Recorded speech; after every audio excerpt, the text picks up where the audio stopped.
na carta de Paulo aos Gálatas, capítulo 3.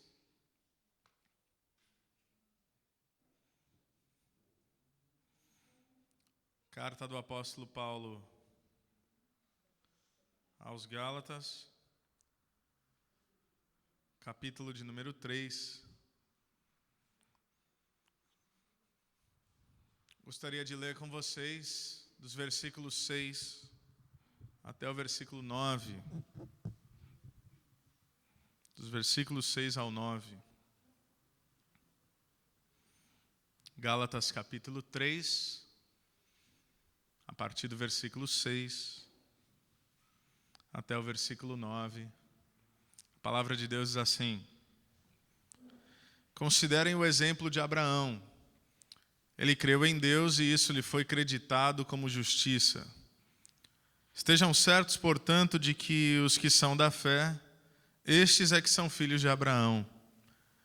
Prevendo a Escritura que Deus justificaria pela fé os gentios, anunciou primeiro as boas novas a Abraão. Por meio de você, todas as nações serão abençoadas. Assim, os que são da fé são abençoados juntamente com Abraão, homem de fé. Vamos orar? Senhor Deus, nós te pedimos uma vez mais que com a tua santa e poderosa palavra venha falar aos nossos corações, venha ministrar as nossas mentes e venha trazer a transformação que somente a tua palavra, trazida a nós ou ao nosso coração pelo teu Espírito Santo, pode gerar. Transformação não apenas pontual, transformação não apenas temporária, mas transformação verdadeira, transformação que permanece, transformação de dentro para fora, transformação que gera frutos. Fale conosco, fale com a tua igreja essa manhã. Assim nós oramos e te agradecemos no nome de Jesus. Amém. Amém. Pastor Tim Keller, sobre esse texto, ele diz algumas palavras que eu gostaria de citá-las. Ele diz o seguinte: à medida que avançarmos por Gálatas, veremos que a nossa incapacidade de obedecer e nos conformar com o caráter de Cristo não é uma questão de simples falta de força de vontade. De modo que não podemos tratar os nossos fracassos apenas esforçando-nos mais. Afinal de contas, a decisão de esforçar-nos mais é resolver confiar em nosso próprio empenho para guardar a lei. Em vez disso, temos de perceber que a raiz de toda a nossa obediência está em como especificamente continuamos buscando o controle de nossa vida por meio de sistemas baseados na justiça pelas obras. Tim Keller. O que ele está dizendo é que diante do fracasso que todos nós enfrentamos ao tentar cumprir a lei, não basta nós olharmos e falar, a gente deveria ter se esforçado mais. Foi falta de empenho. Ou num bom português, ou talvez não tão bom português assim, um português talvez um pouco mais pobre. Foi falta de vergonha na cara. Sabe quando você vê alguém pisando na bola? É falta de vergonha na cara. O Tim Keller está falando que é um pouco mais complexo do que isso. Que tropeçar no pecado é muito mais do que meramente falta de vergonha na cara. Ele está dizendo que a nossa vida e o nosso relacionamento com Deus e como nós lidamos com tudo aquilo que está ao nosso redor vai além da nossa própria capacidade, vai além da nossa virtude, vai além do nosso mérito. É muito mais do que olhar e dizer, eu farei isso e eu prometo para Deus que eu vou fazer, eu prometo para minha esposa, eu prometo para o meu marido, e eu prometo para os meus filhos. Você já passou por isso? E não conseguiu. O Tim Keller está falando que é um pouco mais complexo do que isso, ou quem sabe, eu ousaria dizer, é um pouco mais simples do que isso. Porque complexo é tentar lidar com a vida baseado na sua própria força. Simples é confiar em Jesus. É um pouco sobre isso que a gente vai falar essa manhã. Versículo 6 diz, considerem o exemplo de Abraão. Ele creu em Deus e isso lhe foi creditado como justiça.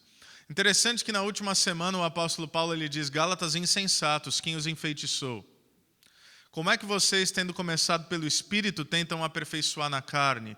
Como é que, tendo começado pela fé, vocês tentam agora basear sua vida no cumprimento de ritos e regras, da lei, de Moisés? E aí é interessante que, ao continuar essa linha de pensamento, tentando colocar diante dos Gálatas a verdade que aqueles judaizantes, ou seja, aqueles homens que diziam, não, você tem que cumprir a lei, você tem que cumprir o sábado, você tem que ouvir Moisés, você não pode ser cristão sem absorver todas essas outras realidades.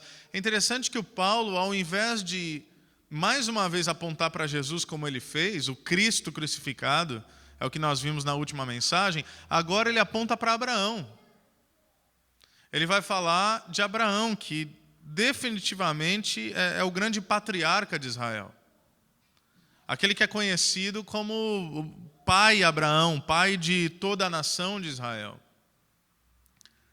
E aí pode parecer num primeiro momento que o Paulo usa um argumento que favoreceria os judaizantes, mas muito pelo contrário. É brilhante o que ele vai fazer aqui. Porque mesmo sendo o grande patriarca de Israel, o Abraão ele vem antes de Moisés. Portanto, ele vem antes da lei.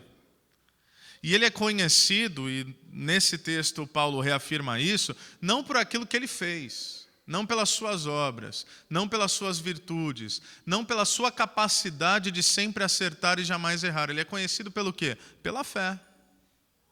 O que o nosso texto diz aqui? Ele foi bom com Deus e isso lhe foi creditado como justiça? Ele obedeceu a Deus todas as vezes e isso lhe foi creditado como justiça? Ele caminhou retinho na linha e isso lhe foi creditado como justiça? Não, ele creu. Se você quiser usar a expressão obra, embora não é a melhor expressão aqui, mas a única obra de Abraão foi ter fé. Foi olhar para Deus e foi crer nele. E a gente já tem falado há algum tempo sobre essa dinâmica de lei e de fé, de regras e de graça. E quem sabe você está chegando a um ponto dessa carta aos Gálatas em que você pode pensar, poxa, eu já entendi isso. Eu já entendi que a justificação é pela fé. Eu já entendi que eu sou salvo não por aquilo que eu fiz, mas por aquilo que Jesus Cristo fez. Talvez a gente poderia falar sobre outras coisas. Mas não me parece por acaso que Paulo é tão insistente nessas verdades. E isso me lembra uma coisa simples que Jesus Cristo falou, porém muito importante. Não adianta a gente querer lidar com a nossa vida, eu vejo isso todos os dias. Não adianta a gente querer, por exemplo, resolver o nosso casamento. Não adianta a gente querer resolver a vida dos nossos filhos. Não adianta a gente querer resolver os nossos problemas de ansiedade. Não adianta a gente querer resolver a maneira como nós lidamos com o consumo. Se a gente não resolver aquilo que é primordial, o fundamento da nossa relação com Deus. E não é isso que Jesus Cristo fala lá em Mateus 6,33? Busquem, pois, em primeiro lugar o reino de Deus, ou seja, resolvam-se nisso. Resolvam-se nisso. Busquem o reino de Deus e a sua justiça, e todas as coisas lhes serão acrescentadas. A melhor tradução seria, e todas essas coisas. Que essas coisas? Aquilo que Jesus havia falado em todo o contexto de Mateus 6. Aquilo que nos preocupa, o que comeu, o que bebeu, o que vestiu, o amanhã, a angústia, a ansiedade. Ao passar do tempo, eu tenho percebido nos meus aconselhamentos que isso fica cada vez mais claro. Eu sento, por exemplo, com um casal, e aí a esposa diz o tanto que o marido não presta. O marido diz o tanto que a esposa não presta. E aí um começa a lançar sobre o outro e terceirizar a responsabilidade. É tão claro. E aí eu pergunto, como é que está o relacionamento de vocês com Deus? Ah, como assim? Como é que está a vida de oração de vocês? Como é que tem sido o tempo de vocês na palavra? O que Deus tem falado com vocês? O que vocês têm lido? Ah, então, a gente está falhando um pouco. Claro que está falhando, eu só perguntei para que vocês ouvissem a própria resposta, para não dizer que eu a dei por vocês. É óbvio. Porque quando a gente tenta consertar nossas relações horizontais, sem trabalhar primeiramente no fundamento, que é a relação vertical, não tem como. Então nós precisamos entender as prioridades, e me parece que essa é a insistência do apóstolo Paulo em escrever aos Gálatas e escrever para nós. Primeiro Deus. O fundamento é como você se relaciona com Deus, porque a maneira como você se relaciona com Deus vai refletir na maneira como você se relaciona com o próximo. Se você se relaciona com Deus numa relação custo-benefício, se você adora a Deus para ganhar algo dele, se você espera que quando você faz algo errado Deus vai te punir, se você espera que quando você fizer algo certo Deus vai te tratar melhor, se você acha que essa relação baseia-se única e exclusivamente no mérito, você vai viver relacionamentos baseados no mérito com todas as pessoas. Prova. Se você vive essa relação com Deus, quando alguém lhe ofender, você não vai ser capaz de perdoar. Se você vive esse tipo de relação com Deus, quando seu cônjuge lhe falar uma palavra áspera, você vai responder também asperamente, porque essa é a tua balança, entendeu? Essa é a tua medida, a medida de troca. Só que a nossa relação com Deus se baseia no que Jesus Cristo fez, e não no que nós fizemos. Por isso que o Paulo diz, falando de Abraão, ele creu, e isso lhe foi creditado em justiça. O que Abraão fez? Abraão creu. Eu acho maravilhoso alguns personagens da palavra de Deus. Por exemplo, Enoque é um grande exemplo. Quando você lê o que a Bíblia fala sobre Enoque, fala lá no início da Bíblia e depois ele é citado no Hall da Fé em Hebreus, ninguém sabe nada da vida de Enoque. Ninguém sabe assim o que ele fez, ninguém sabe se ele fez algo grandioso, mas é maravilhoso quando o livro do Gênesis fala sobre Enoque e diz: Enoque caminhou com Deus e já não foi visto. Foi arrebatado. O que Enoque fez de grandioso? Qual o milagre que ele realizou? Quantos sermões ele pregou? Quantas pessoas ele curou? Quanto dinheiro para os pobres ele deu? Não diz nada disso. Diz: Enoque caminhou com Deus e Deus o levou para si. Isso é maravilhoso. Aí ele aparece lá em Hebreus 11 como um dos grandes exemplos de fé. Por aquilo que ele havia feito, humanamente falando? Não, pela relação que ele tinha com Deus. Ele creu. Ele andou. Não há nada mais simples do que isso. É isso que a gente tem tentado falar semanalmente. É uma fé descomplicada, de alguém que crê, de alguém que anda, de alguém que ama, de alguém que espera. E após ter crido, o texto diz que isso lhe foi creditado como justiça. Isso daqui é um termo contábil. Creditado. Ele ganhou um crédito. E não ganhou um crédito para que depois Deus pudesse vir diante dele e sacar dele esse crédito. Mas o termo aqui creditado é uma ideia, ele ganhou um novo status, ele alcançou uma realidade que previamente ele não tinha. Agora ele tem um saldo, só que diante de Deus esse saldo ele não é sacado. Não é que crer é fruto da justiça, é que ter crido concedeu a ele ser chamado de justo. E aqui o Paulo está citando Gênesis 15:16, e é importante entender o contexto, para entender o que o Paulo está dizendo sobre fé. Abraão, no seu chamado por Deus, você vai se lembrar da história, a maioria de vocês conhece. Aos que não conhecem, Abraão era um homem comum, vivendo em uma terra pagã, politeísta, em Ur dos Caldeus, na região da Mesopotâmia.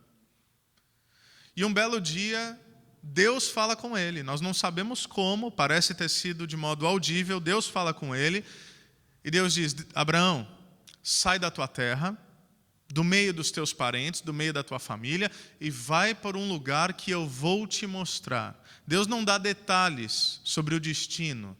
Deus afirma que ele estaria no processo. Esse é o importante. Abre parênteses.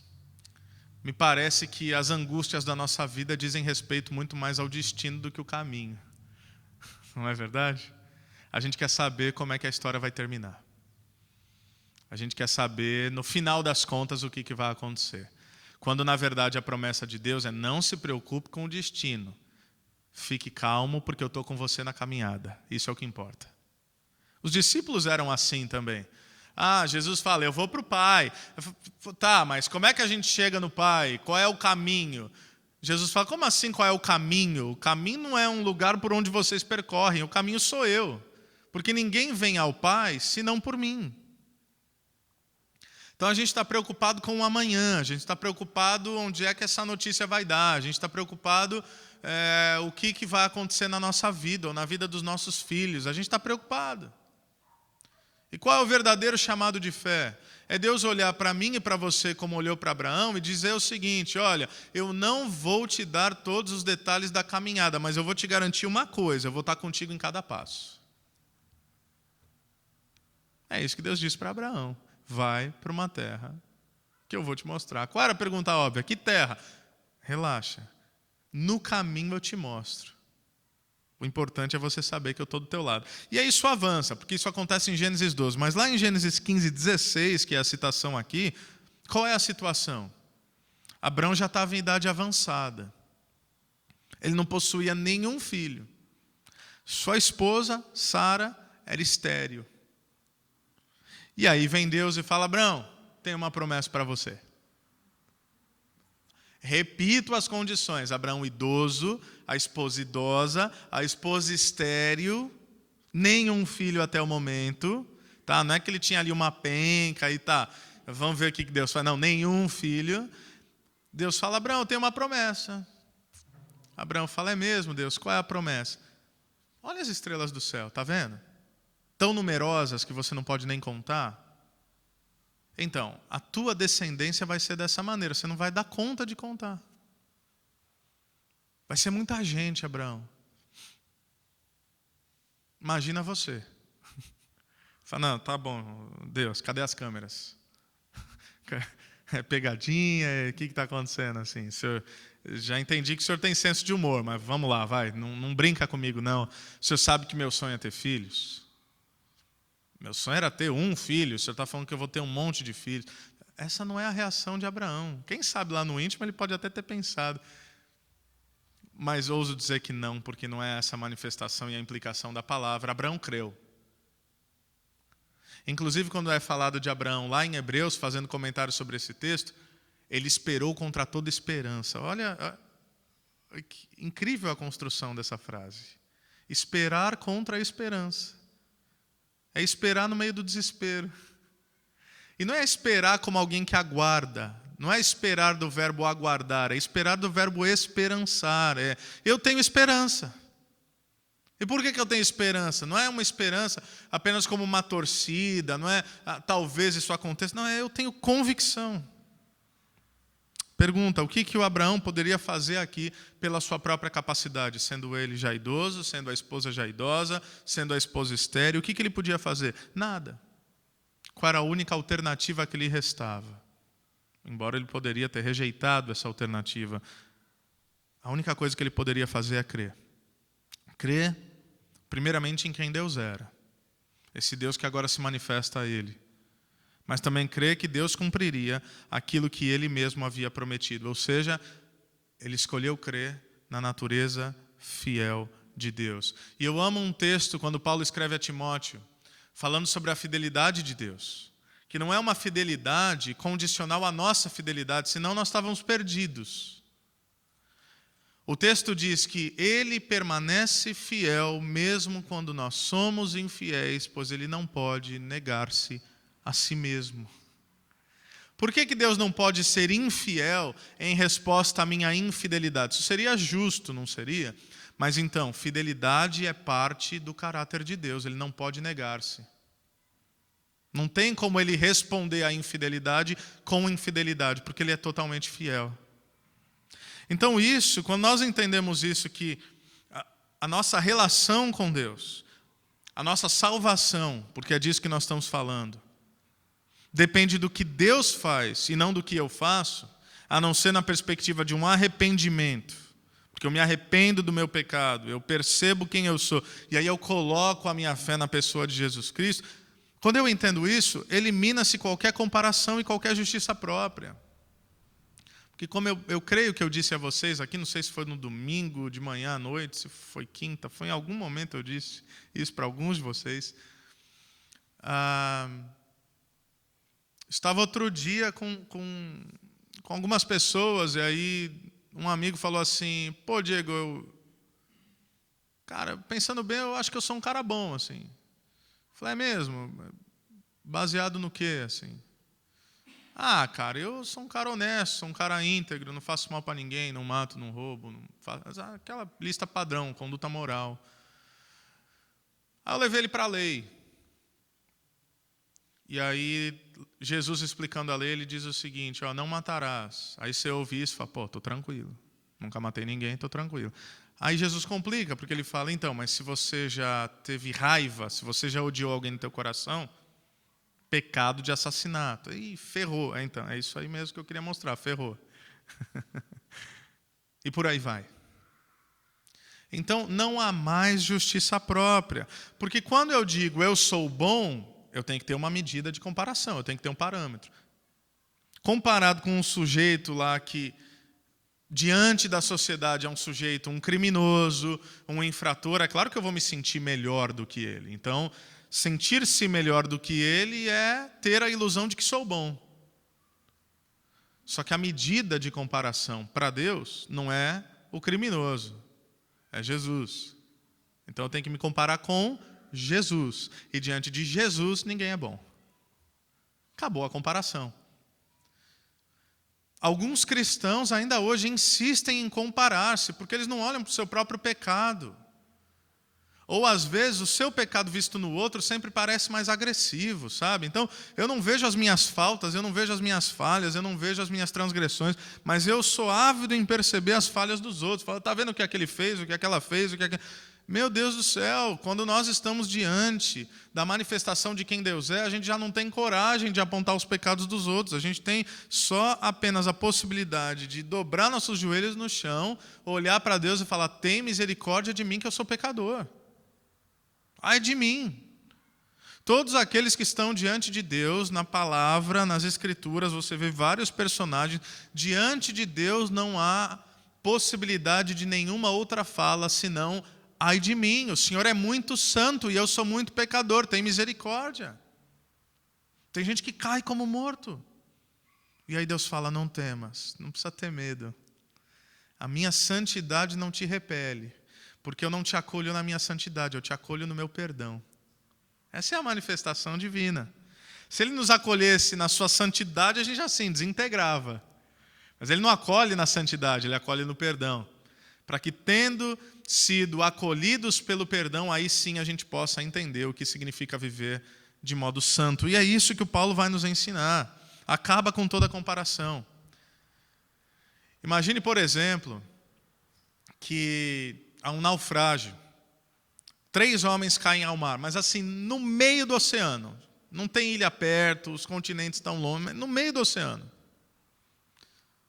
3 pessoas. Um não sabe nadar. Ele se afoga rapidinho. O outro sabe nadar razoavelmente bem. Ele nada, né? Afoga. Mas o terceiro é um campeão olímpico de natação. E ele consegue nadar alguns quilômetros. Mas sabe o que acontece no final? Ele também afoga.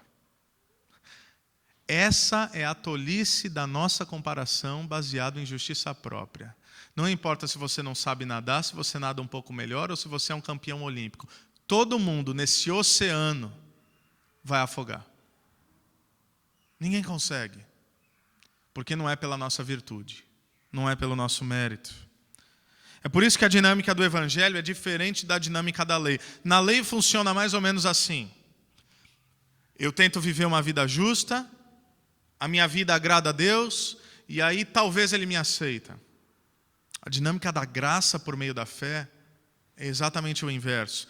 Eu sou aceito por Deus. Deus diz que se agrada em mim, para que agora eu possa viver uma vida justificada. É exatamente o inverso. Romanos 8, 33 a 35, o apóstolo Paulo falando sobre isso. Ele diz, quem fará alguma acusação contra os escolhidos de Deus? É Deus quem os justifica. Quem os condenará foi Cristo Jesus que morreu e mais, que ressuscitou, está à direita de Deus e também intercede por nós. Quem nos separará do amor de Cristo? Falando sobre isso, Lutero diz algo simples, porém incrível. Ele diz que o mistério é que somos simultaneamente pecadores e justificados. Nós somos pecadores e nós não negamos isso. Mas diante do Cristo crucificado, nós somos justificados para que aí então nós possamos ingressar num relacionamento com Deus. E aí o Paulo diz no versículo 7, estejam certos, portanto, de que os que são da fé, estes é que são filhos de Abraão. Então, qual era a acusação dos judaizantes?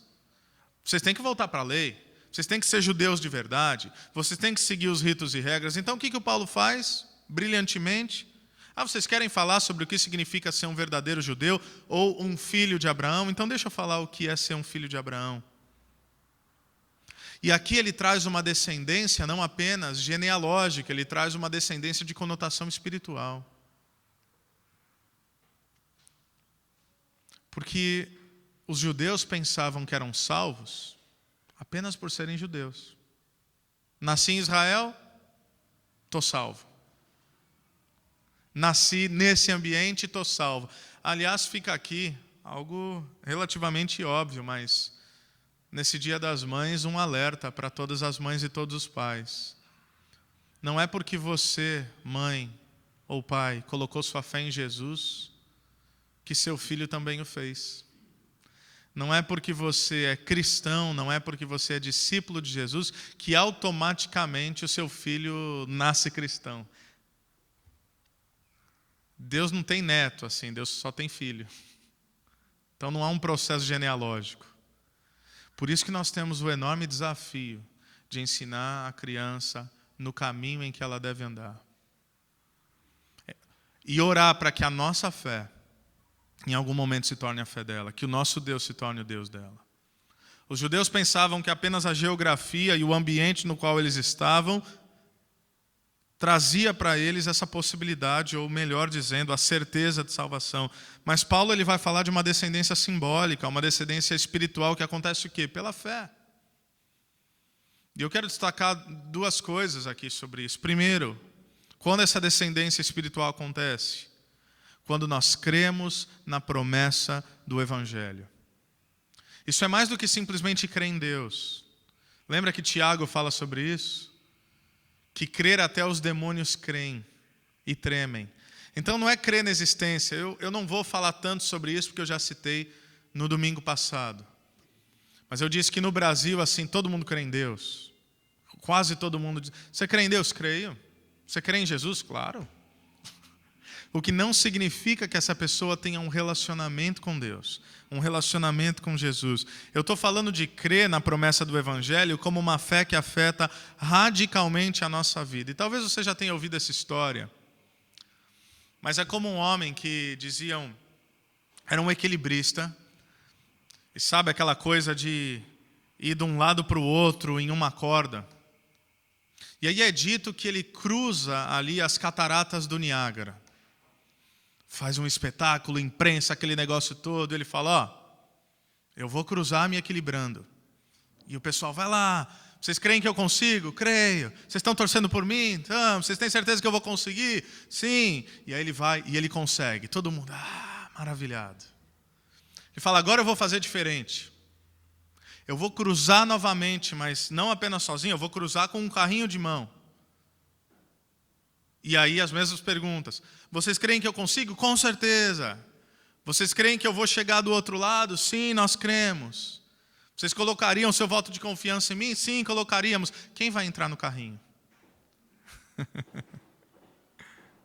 Uma coisa é crer que o cara pode cruzar do outro lado carregando um carrinho de mão. Outra coisa é entrar no carrinho de mão para ser cobaia desse processo. Está aí a diferença de crer na existência de Deus e crer em Deus. Uma coisa é dizer eu creio, mas diante da situação em que se exige fé, fala, espera aí Deus, eu creio, mas vamos lá, né? Vamos devagar. Não é bem assim. Eu creio, mas creio mais ou menos. Vai lá, eu sei que o senhor consegue, eu fico aqui olhando, o senhor vai à frente, o senhor cuida de tudo, eu fico de longe. Melhor para o senhor, que aí eu não atrapalho, melhor para mim, que eu não me arrisco, está tudo certo. Uma pergunta óbvia, mas você crê em Deus? Desse jeito que eu estou falando. Você crê em Deus no dia a dia da sua existência? Você crê em Deus. Trocando essa expressão, você confia nele em todas as circunstâncias da sua vida. Eu estava ontem conversando com a minha esposa pela manhã, e aí eu falei para ela, eu não sei se eu tive um sonho, sabe quando você não sabe se está acordado, se você está dormindo, se você está meio sonolento? Eu acho que foi um sonho. E eu falei para ela, amor, eu estava pensando assim na vida e na dinâmica de fé. E aí eu falei para ela, você já parou para pensar? Por mais óbvio. Depois ela falou, sim, já parei. Ah, tá. Eu achei que era uma grande revelação, assim, né? Falei, não, já tinha pensado nisso, sim. Falei, tá bom. Você já parou para pensar que parece que tudo aquilo pelo qual nós sofremos é temporal e não eterno? Pensa comigo. Dor, frustração, sofrimento, enfermidade, perda de alguém querido, falta de dinheiro, ansiedade pelo amanhã. O que são todas essas coisas? Meramente temporais. O que isso significa? Significa que se nós tivermos uma perspectiva real da eternidade, eu ouso dizer que é claro que nós sofreremos, porque nós somos humanos.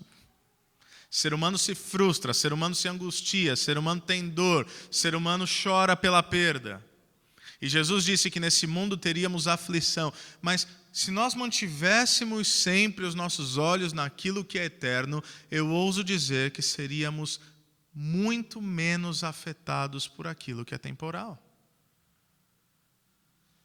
Porque parece que aquilo que tira a nossa paz é aquilo que daqui a um pouco de tempo já acabou. Quando na verdade aquilo que deveria nos conceder paz é aquilo que jamais há de acabar. Vem do nosso Deus, vem como eternidade. Então a primeira coisa, como é que a gente vive essa descendência simbólica, essa descendência espiritual pela fé? Quando nós cremos na promessa do Evangelho. E número 2, quando nós cremos na providência divina e não em nosso desempenho. Mais uma vez, repito as circunstâncias. Abraão era idoso, ele não tinha nenhum filho, sua esposa era estéril, de idade avançada.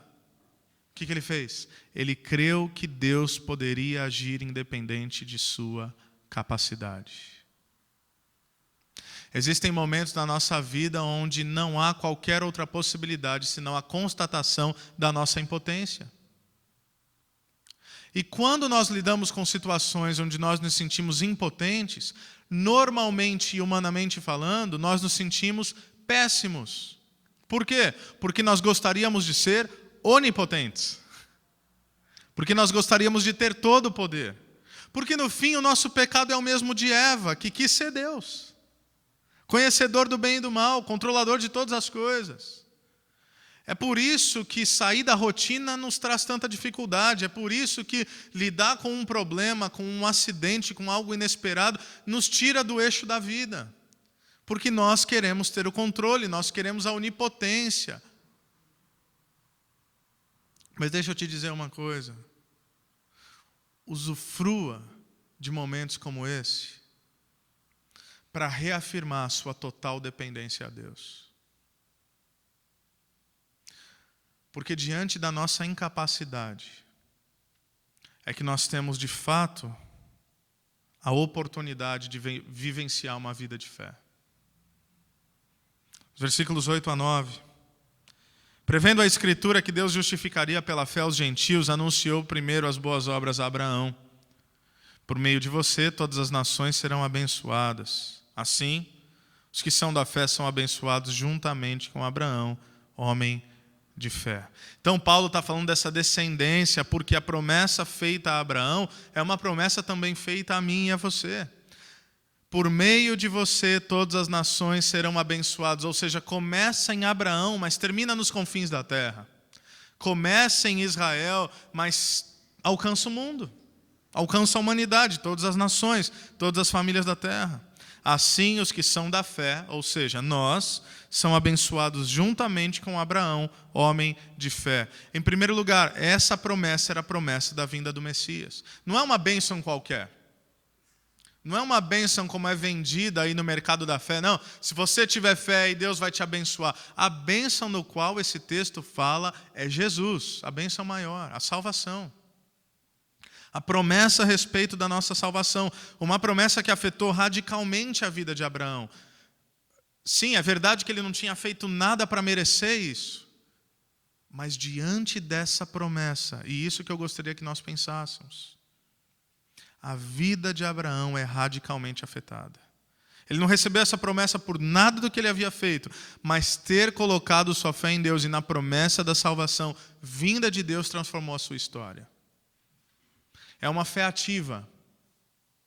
É uma fé viva, como o Tiago chamaria na sua carta. É uma fé que não vem por causa das obras, mas é uma fé que se manifesta em verdadeiras obras. Por exemplo, alguns de vocês conhecem a história do pedido de sacrifício de Isaac.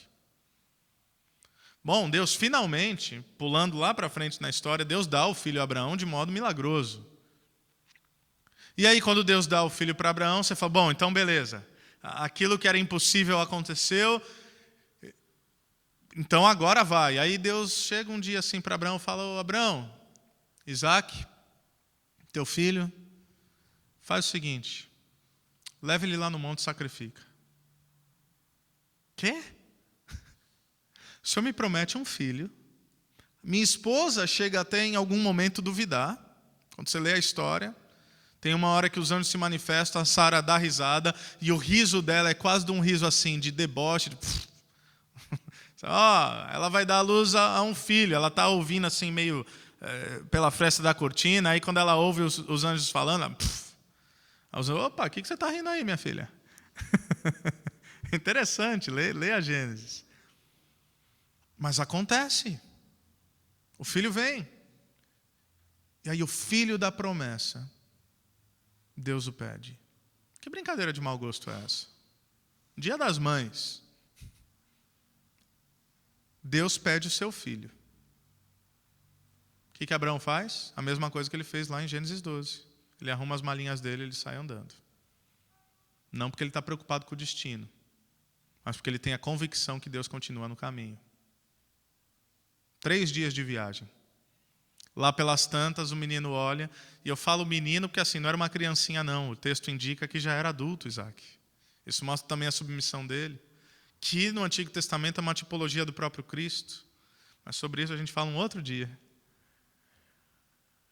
Lá pelas tantas, Isaac olha para o pai e fala, pai, a lenha está aqui, a gente vai acender o fogo, mas cadê o sacrifício? Eu não estou vendo o animalzinho. Só para eu entender assim, o que está acontecendo. Abraão fala, o sacrifício Deus proverá, meu filho. No original é mais do que Deus proverá. É um jogo de palavras que diz, o sacrifício Deus se proverá. O sacrifício Deus se proverá. Eles chegam. O punhal está afiado. Isaac deita-se no altar. Era o que havia de mais importante para Abraão. Era o que ele havia esperado anos e anos. Ele levanta o punhal quando ele está prestes a apunhalar o seu filho. E de fato, sacrificar seu filho, sem entender muito o que estava acontecendo, mas porque ele cria em Deus. E crer é também obedecer. Onde falou, para. Não precisa nada disso não.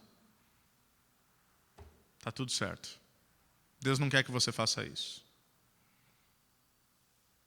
Ele tira o punhal, ele afasta, ele olha do lado, bem,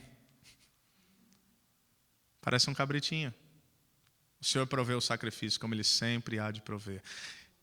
E isso seria uma simbologia do próprio Cordeiro de Deus que haveria de tirar o pecado do mundo. Mas o ponto aqui é o seguinte, às vezes a gente olha esse texto e fala, tá vendo? Deus queria testar a fé de Abraão. Queria? Não. Por que ele não queria testar a fé de Abraão? Porque ele não precisa, porque ele já sabe do futuro. Não é óbvio?